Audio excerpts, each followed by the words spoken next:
Kretsma in the men's slalom competition. And now let's reveal the running order for the tricks event as we continue on to Series 3. Rob Hazelwood will be our lead-off skier, followed by Ivan Zaletsov, then Gennady Gorelia, then Tom Parkin, then Vincenzo Marino, Thomas Daigle, Patrick Crisp, Zdenek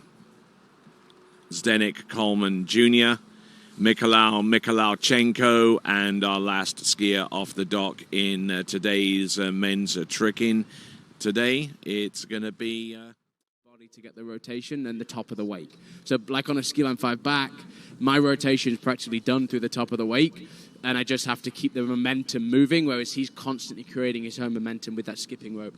And is that 35.90 or 39.90? I can't see. 35.90. 35.90 with that one. 35.90, and if my math is correct, more points in his toe pass than his hand pass, which is kind of unusual these days. But as we saw, just the one flip. Yeah, a good flip at that. I think a little more work on that front flip, and he'll be killing it. Yeah, exactly. Add another 800 points more, and that will put him north of 9,000. And hats off, I think, to the trick judges there. I'll give them credit because it's not a run that they would see very often, I don't think. And I was 100% correct. That is the first run they show you on the senior trick judges exam. And it's like, whoa, wake fun. Ah! And I think it all starts, there's some... You can catch a young judge out, that's for sure. It did me. All right, who do we have next? We have Mykhailo. I believe he's done he was at the Open Europeans. And Open and under 21 European, sorry. And he's been putting out some huge scores. So excited to see where this one ends up. Can we get maybe a little bit of tape on this bubble wrap? It's glowing and reflecting. Can't see that. All right, moving into toe 5 back. Right. Into toe back to back. Huge tricks. Very well executed there. Toe back to back to back to back. Are we going to see a toe 5 front, toe out, toe straight back in, toe Waco. Toe 5 front. Beautifully executed. Oh, I thought he saved himself there, but slid on the tail end of that toe wake line 5 back. Moving into the tail end back. Interesting. Toe line 5. That's wow. That's one for the next couple of worlds. That's a big run, and you can.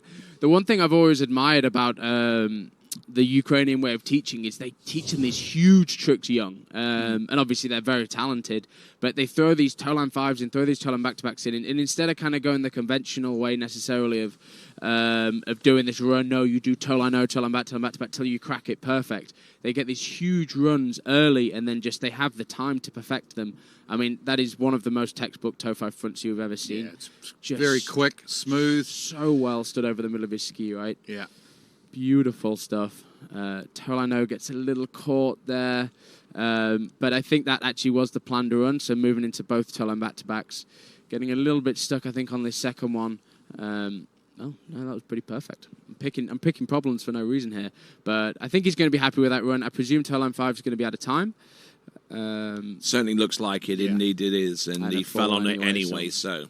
Tell you what, Tony, sitting here for 10 minutes, I give you more admiration than ever.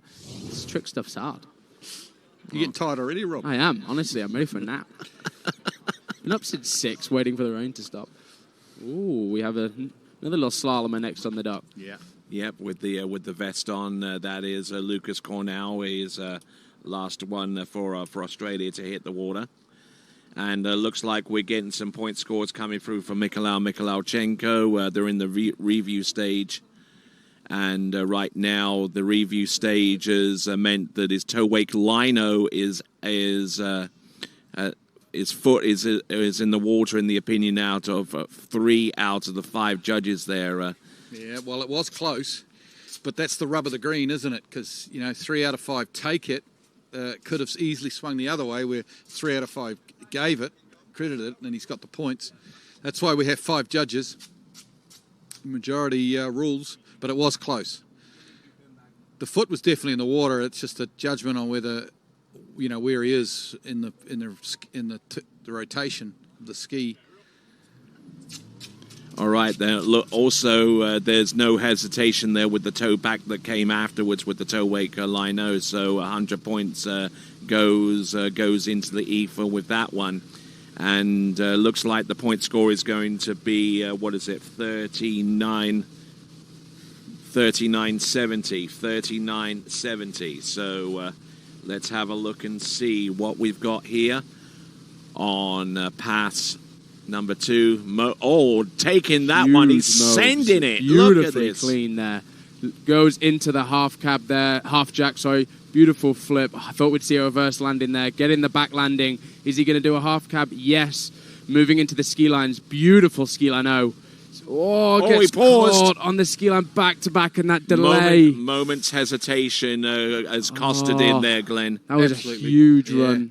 It clocked up a lot of points there with those beautiful flips, and he just needed the icing on the cake just to finish it off, and he's lost his way there on the ski lines. So it's gonna hurt his score a little bit. His toe score is already down because he's been docked a couple of toe tricks. Look at those mobs. And I think the thing that excites me about watching this kind of tricking, even though it's not quite there yet, I mean, he's 15 years old, throwing down a huge run. Look at this half jack. Absolutely perfect. Straight as a dime. And just moves in well. I thought we'd see a reverse landing there. That's a 250-point kind of loss.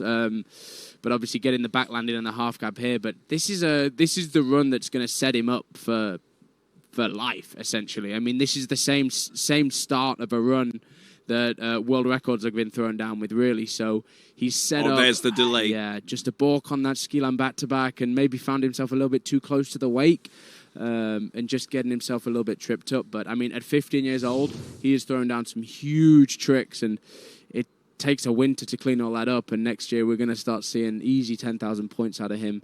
I mean, 4,800 points with 3/4 of a hand run there. Yeah, so he's going to end up just over 8,000, I think, if you add the two runs together. Lucas Cornell, our next competitor from Australia.